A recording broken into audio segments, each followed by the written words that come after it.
Hey guys, what is happening?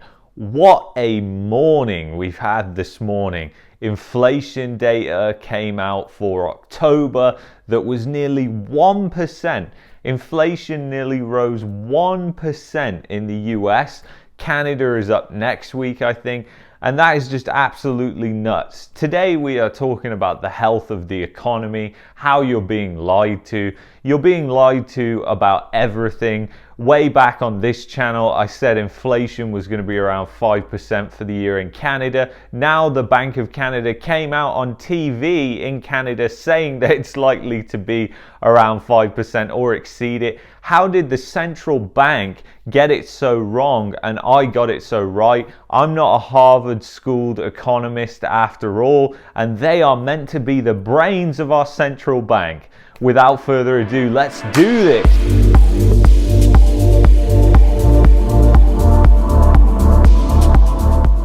Alright guys, so before we get started, I just want to say the email for the monthly newsletter has changed. Everybody who sent me an email before, don't worry, you don't have to do anything.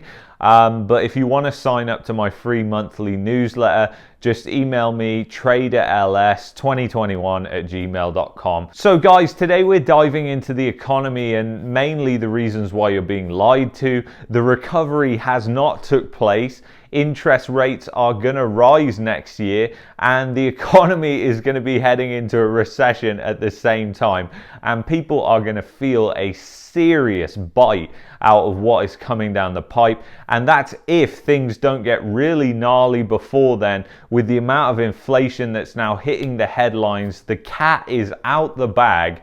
Are we going to see panic buying and all the stuff? Because if it happens, then that's just going to push inflation even further and pressures on the supply chains. The thing is, guys, these central banks are lying to us, whether you believe it or not. I had somebody who actually said in the comments, it was something like the Bank of Canada and the Fed, these people are like very highly educated people, and they know what exactly is going on. They are in perfect control of everything.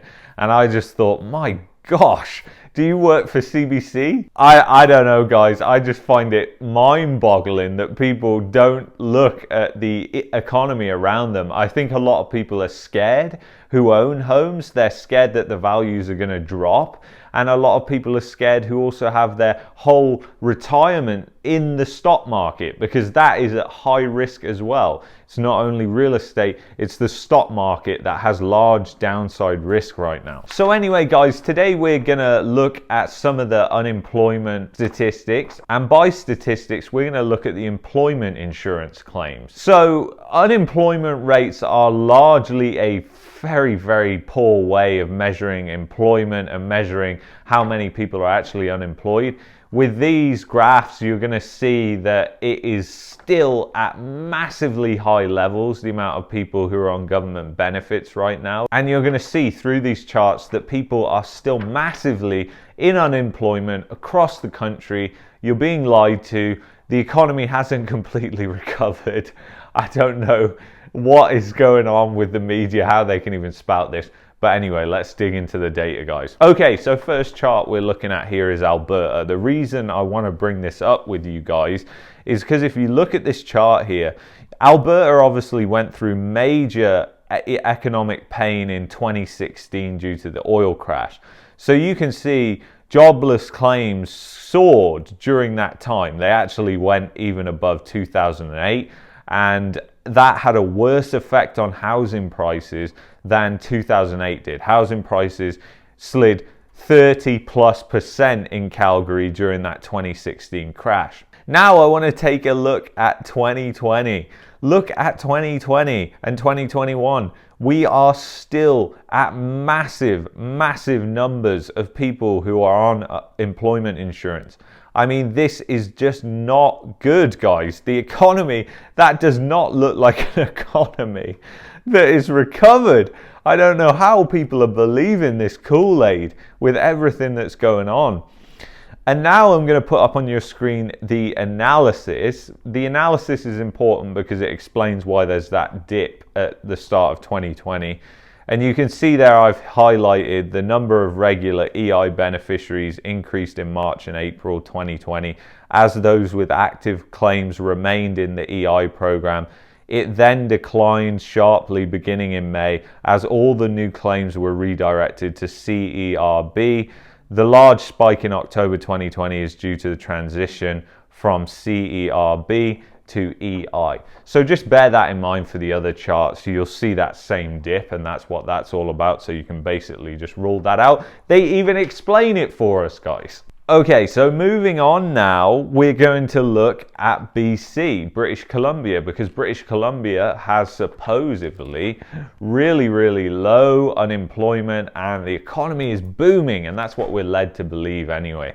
I think the funny money machine is definitely churning out those stimmy checks that everybody needs, and there is a false sense of security that the government is going to prop up the economy endlessly without failure. So anyway, guys, I'm sorry this chart looks like very squashed, but it was hard to fit on the screen. It's just the way BC does its charting.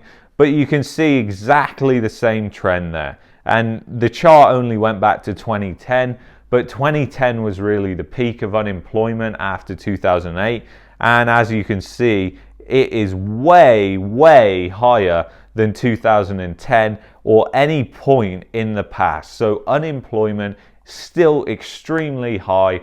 People on government supports still extremely high. And I just want to say all this data, guys, is from August 2021 because we have to wait so long for this data to be published. So this was the latest release, which was released last month, but it's for August.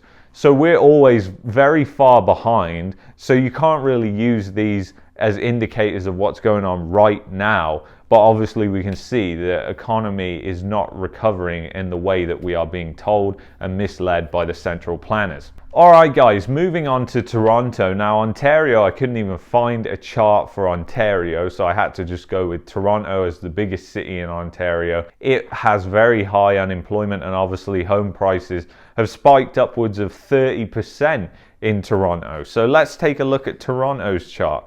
So as you can see from Toronto's chart, 2021 is that line at the top. It's the highest line, and it hasn't gone the full way across because 2021 isn't over. But you can see still those unemployment claims are very high, and they are not going down. Now, if you look at this line at the top, the 2021 line, you can see it dipped slightly in March, but besides that, it's remained relatively the same. But you can see there as well that 2020 is clearly that grey line that spikes up there, and that's when the CERB transitioned to EI, when you got that massive spike. Otherwise it would have been way back in March when the sebaceous sickness started. So the thing is, guys, the reason why I wanted to do this video, it's not really to showcase that the numbers are so high and everything like that. It's to really showcase that the media and the central planners are misleading everybody into a false sense of security about the economy. Everything is okay.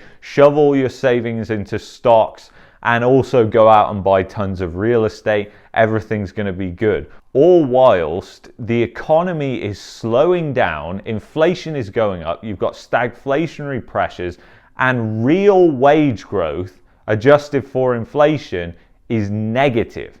So it is not a good time, guys. This is a time to save. I mean, obviously do what you want. My go-tos are silver and gold, and I'm not a financial advisor. Do what the heck you want to do, but silver and gold are my go-tos. So anyway, guys, it's absolutely crazy when you think about it, isn't it? Because these days we are looking at this data, we're being told 3 different things, and a lot of people do fall for being brainwashed by the media. They just keep seeing these stories, and without knowing, it's actually increasing the probability that they likely believe them.